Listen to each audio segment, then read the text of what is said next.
Buenas noches, Jonathan. Bueno, pues ahí tenemos dos grandes temas del día y de la semana. Uno es toda la situación en la Comisión Nacional de Derechos Humanos y hay varios elementos que analizar ahí. La otra es el tema del gasto en medios, que hoy se reveló en cantidades muy precisas y que añaden, digamos, como uno de los nuevos medios señalados, el Financiero.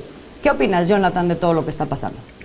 Es un escándalo lo de los medios de comunicación. Ya lo sabíamos, más o menos cómo se estaba financiando a través del poder a muchos medios, pero ahora lo estamos teniendo de viva voz, de la revelación. No se sabe esto por Emilio Lozoya, y después, como bien lo dice la cápsula informativa, el presidente no se deja guiar solo por la declaración, sino que lo confirma para no hacer una acusación tan grave, y confirma este contrato de millones de dólares, o más bien este crédito de millones de dólares. En esencia, ¿qué 100 es millones de dólares. Sí, Jonathan, 100 millones de dólares. Sí, ¿Cuánto es eso en pesos? No pueden imaginar. 2,000 y tantos millones de pesos. Más de 2,300 millones de pesos. Estamos hablando de una cantidad escandalosa. Y bueno, para Nexos, Letras Libres, Clio, más de 415 millones de pesos. Ahí sí, en contratos, en publicidad directa a estas casas editoriales. En esencia, eran unos inmorales, o son unos inmorales, son unos impresentables.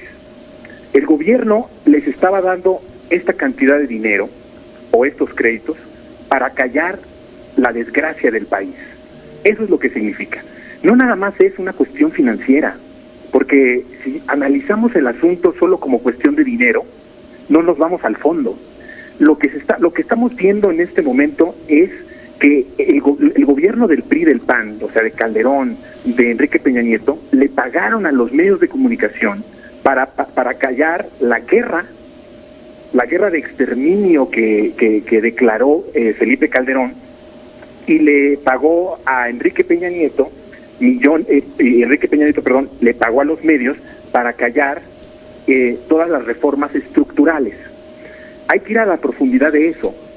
Es importante decir que las guerras contra el narco en el mundo entero, como lo que se llama en otros países la guerra contra el terrorismo, son parte de la hegemonía mundial para profundizar la desigualdad y para profundizar las reformas neoliberales en cada uno de los países a los que quieren someter.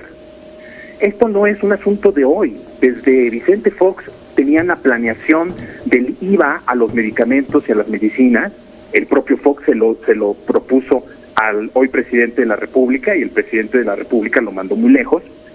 La guerra contra el narco, las reformas estructurales, pero hay una secuencia de acciones del neoliberalismo que se imponen en los países, y la receta fue aplicada en México de una forma magistral. El punto aquí es que obviamente hay un elemento que funciona para que la gente no se entera, para que la gente tenga miedo, para que la gente no se movilice. ¿Y cuál era esa? La guerra contra el narco. Entonces lo que estamos viendo es que estos impresentables inmorales les daban millones de pesos y créditos de cantidades verdaderamente escandalosas para callar las muertes y para callar el robo a la nación. Esa es la verdadera situación que hoy nos revela el presidente de la República. Oye, Jonathan, pero en el caso específico del préstamo por 100 millones de dólares al periódico El Financiero, salió de la banca de desarrollo. O sea, ¿cómo sale un préstamo a un periódico nacional de la banca de desarrollo? ¿Quién lo autorizó? Privado. Sí, ¿bajo qué criterio? ¿Cuáles son las condiciones? ¿Cuánto se paga cada año? ¿Fueron morosos en sus cuotas? Porque parece que tuvieron que reestructurar además este crédito. Ese es el problema. Reestructuraron, les hicieron unos pagos, no pudieron cumplirlos y les reestructuran la deuda. Eso es un daño a la nación. O sea, no es un asunto menor. Esto provoca un daño a la hacienda pública. Cuando tú reestructuras un crédito de estas magnitudes, ya en esencia el crédito, ¿por qué? ¿Por qué esta institución le prestó esta cantidad de dinero a un periódico?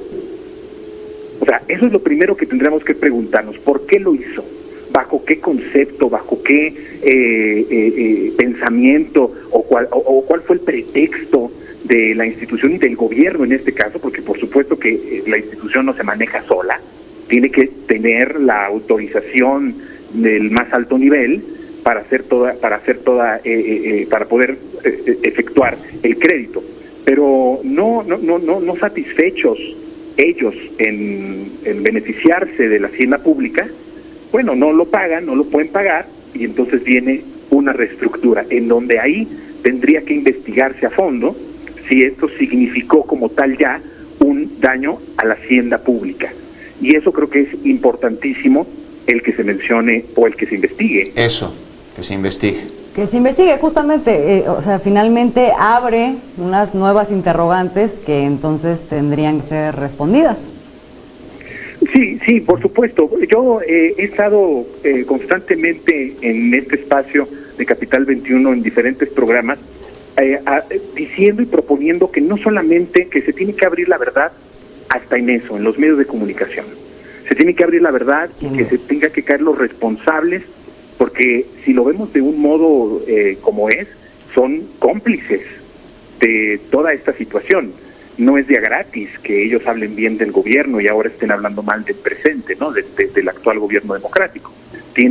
Todo esto nos da la idea de por qué actúan de esta forma ahora, pues sí, con la palabra que el presidente les dijo bien claro, como desquiciados, porque era muchísimo dinero. Y eso es lo que vemos ahorita, porque no sabemos a ciencia cierta cuánto más recibieron por debajo del agua o si se hicieron a través de otras empresas. Por ejemplo, no se sabe que la hija de López Dóriga tiene una empresa que fue beneficiada del gobierno de Enrique Peña Nieto. Por ejemplo, no sé si se dice a López Dóriga, pero también su familia, de tantas personas impresentables, tendría que investigarse cuánto dinero se fueron a esas empresas familiares de estos voceros oficiales que conocemos muy bien. Entonces, esto creo que es solamente el principio de esta historia, de esta trama que tiene que transparentarse. No puede quedarse impune y no puede quedarse solamente en la mera información, se tiene que investigar. Y qué paradójico es que, fíjense ustedes, que el periódico al que se le beneficia con este crédito de $100 millones es el periódico que tiene en sus filas a verdaderamente los columnistas y los periodistas más impresentables del país. Ahí está diferentes personas como Iria, como Raimundo Riva Palacio. Es decir, es el periódico que todos los días a través de las columnas traen un golpeteo, traen una difamación o traen una columna que se mete en las vidas públicas, en las vidas privadas de las personas. Entonces, como que estamos entendiendo ahorita muy bien ya la historia, ¿no? Creo que a la sociedad le está quedando muy clara todo este entramado y qué bueno que se esté sabiendo esto. Pues ya estaremos muy pendientes de a ver si se abren investigaciones, no solo de este préstamo a un periódico, sino de todos los préstamos irregulares en el sexenio anterior, en los anteriores y en los que les precedieron. Jonathan Pérez, muchísimas gracias por habernos acompañado. Muy buenas noches, Jonathan. Gracias a ustedes, un abrazo.